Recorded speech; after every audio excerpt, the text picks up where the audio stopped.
আমি শুধুমাত্র এতটুকু কথা মনে করাইতে চাই, আজকে ভারতীয় আধিপত্যবাদের দোসররা, তাদের এটা মনে করা উচিত, ভারত থেকে তারা আমার দেশের জুলাই যোদ্ধাকে ঘাড়ে গুলি করার পরামর্শ দিয়েছে, মাথায় গুলি করে তাকে শহীদ করেছে।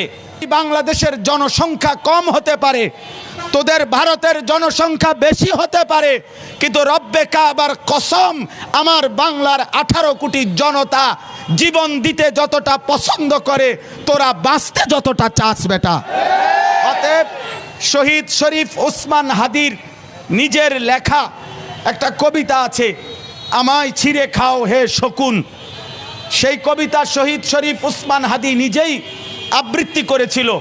সে বলেছিল যে আধিপত্যবাদের দোসররা আমার সারা দেহ ছিঁড়ে ছিঁড়ে খাও, কিন্তু আমার মাথা খাইও না, অর্থাৎ আমি মাথা বিক্রি করব না। কিন্তু দুশ্মন শহীদ শরীফ ওসমান হাদির মাথায় গুলি করেছে, জীবন দিয়েছে, কিন্তু শহীদ শরীফ ওসমান হাদি প্রমাণ করেছে, ধ্রিম ধ্রিম বাজে গণ দুন্দুবি দামামা, হাঁকে ভীর শির দেগা নিহি দেগা আমামা।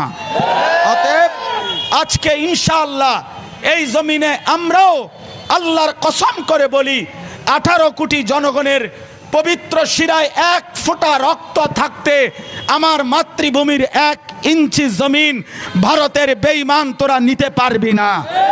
এ জমিন 1 রক্ত নয়, 1 হাদি নয়, লক্ষ কোটি হাদির রক্তের পবিত্র জমিনে প্রয়োজনে খুন ঝরবে, কিন্তু আজাদি থাকবেই থাকবে, থাকবেই থাকবে, থাকবেই থাকবে।